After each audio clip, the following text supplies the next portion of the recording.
Ruth, you've just commenced a 2-year term as chairperson of ITIC. What are your plans?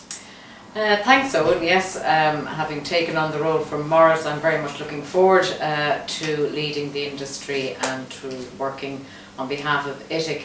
I suppose my initial plans, having just done our review of our 2025 strategy after the first year, is to really focus on ensuring that the 51 recommendations that we have outlined within that strategy, that the dial on those continues to go in the right direction. I think we're off to a very good start. After 1 year, we've seen many good levels of progress on those recommendations, but obviously there's always going to be more to do. And obviously, you know, being the voice of Irish tourism as the Confederation currently provides, it is very important, having enjoyed, I suppose, what we could refer to as a golden era in Irish tourism, that we now look to the future. And while we, need to be very much aware that success has many masters, and the industry itself needs to ensure that it controls its own destiny going forward in terms of ensuring that we have continued growth. It may not be at the pace that we have enjoyed over the last 3 to 4 years, but nonetheless we will expect growth this year and into the future. But we now probably need to look at how we're going to manage that, particularly in line with the performance of our international markets. And where's tourism at the moment, in your view? The CSO figures for the first quarter still show very strong growth, but is that reflected on the ground? We're not hearing it certainly at the same pace that's been reflected in the CSO figures, and obviously those are based on arrivals in Ireland. Certainly what we're hearing on the ground through the membership of ITIC is that the pace of growth has slowed. There will be growth this year, but it certainly doesn't appear like it's going to be at the same pace as we have enjoyed from our core markets over the last number of years.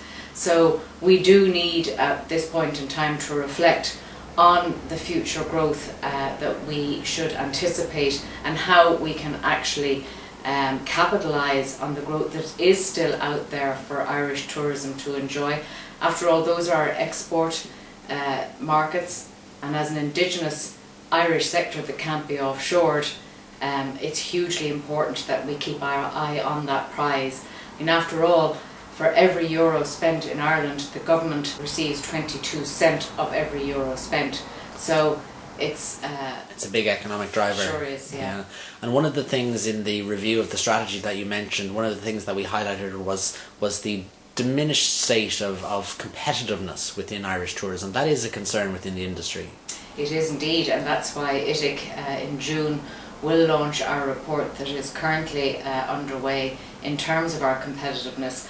And we operate in a very busy and crowded marketplace, and Irish tourism needs to retain and grow its competitiveness year on year to make sure that we are still amongst the consideration set of our consumers in the overseas markets. So competitiveness is being threatened at the moment. There's a lot of additional cost in the marketplace, certainly from an operational perspective, and we need to look at those, and we need to work with government to ensure that pro-business policies are being put in place to enable us to thrive and to continue the successful path that Irish tourism is on. Absolutely. And that whole area of collaboration is so important, isn't it? Because obviously the industry delivers the numbers in terms of growth and jobs and tax receipts and so on, but it can only be enabled by government and supported by the agency. So that whole area of collaboration is more important than ever. Hugely important, and I think in fairness our strategy for 2025 certainly reflects that, as indeed does the government's own policy reflect that.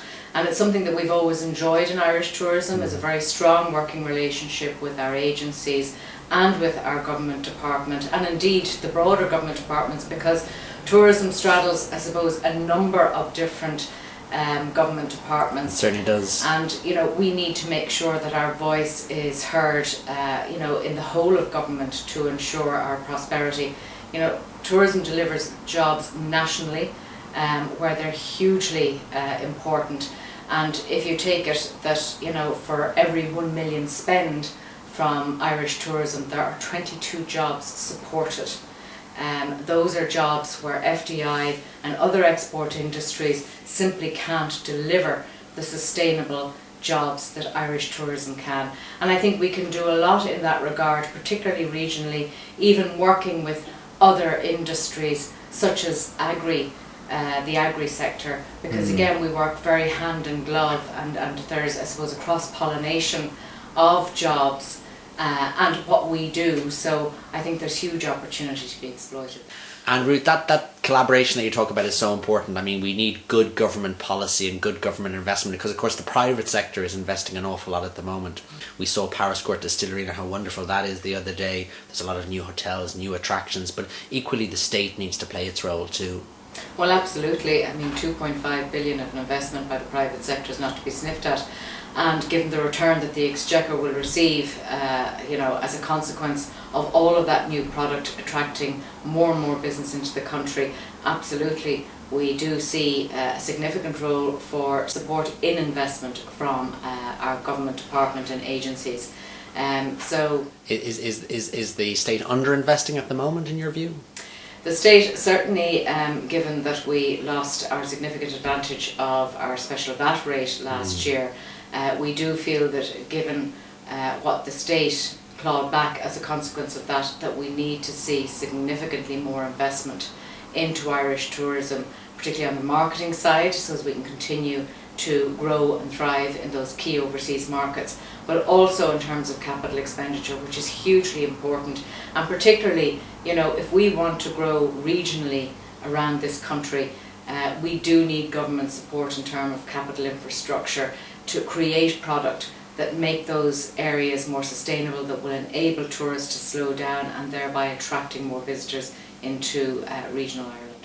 And you're a very busy person. You've taken on the role of ITIC chair, which we all know about, but you've obviously got your role with the ITOA and your work with AVI and so on. So you've got a lot of, if you like, plates to spin. You're supported though in the ITIC position by a good, strong board. I am indeed. I'm very lucky that Cormac O'Connell, who's the General Manager Customer Relations of DAA, has stepped forward to be my Vice Chairperson, and he has been a long supporter and board member of ITIC, and I very much look forward to him, and I'm delighted to say we have some new board members as well this year in ITIC, and we have some really committed people who represent their sectors exceptionally well, and I know they will continue to work with me on behalf of the industry. Super, Ruth. Thank you very much, and best of luck for your term ahead. Thank you, Owen.